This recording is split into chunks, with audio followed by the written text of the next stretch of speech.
んにちは。パーティーキッチンのロシアン佐藤です。あごです。はい、今回の動画はですね、リクエストアンサーレシピ動画です。はい、毎月第3金曜日は視聴者の皆さんからあったリクエストをもとに、そのリクエストに対するアンサーのレシピを公開する日になってます。次回のリクエストアンサーは12月15日なんですけれども、皆さんのですね、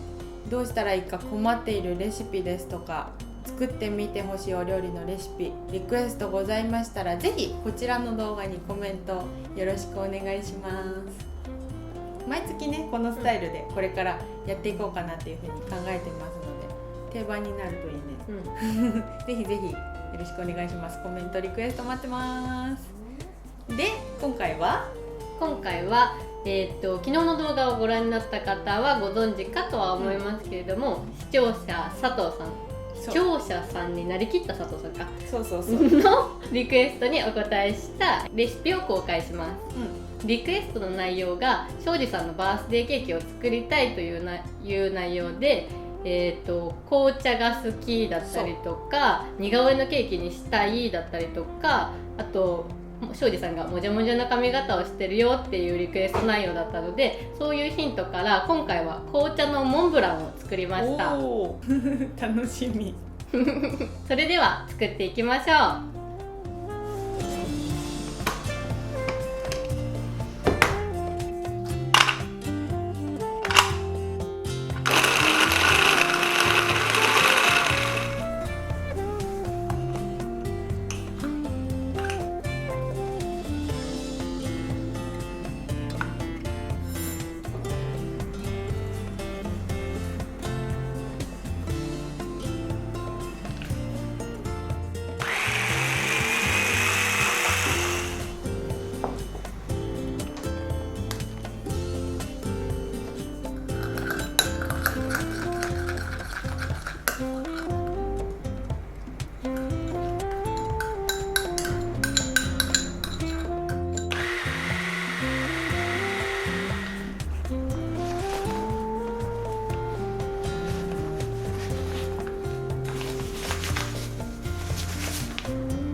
紅茶のムースを塗るときはだいたい山の形になってれば大丈夫で、多少ボコボコしてたり形が多少歪んでたりしても全然大丈夫です。生クリームを後からこの上に塗るのでこの程度で大丈夫です。じゃあ生クリームを塗っていきます。8分立てに泡立てた生クリームをこの上から塗っていきます。このぐらい。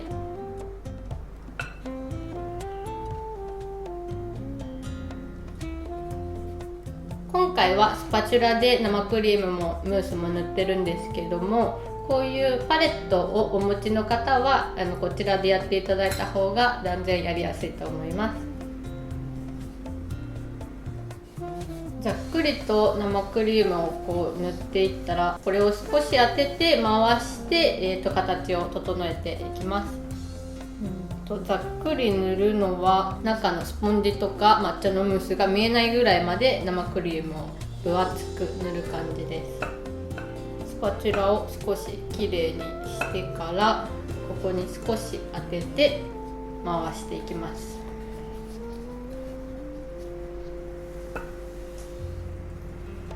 次の段も回して少し当てながら回していきます。これを上まで繰り返します。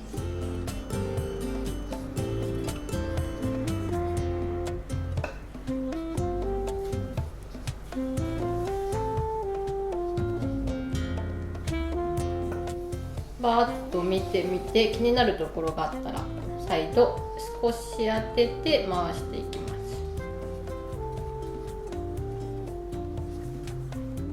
上からモンブランを絞っちゃうので、ここもちょっとぐらいはボコボコしてても大丈夫だと思います。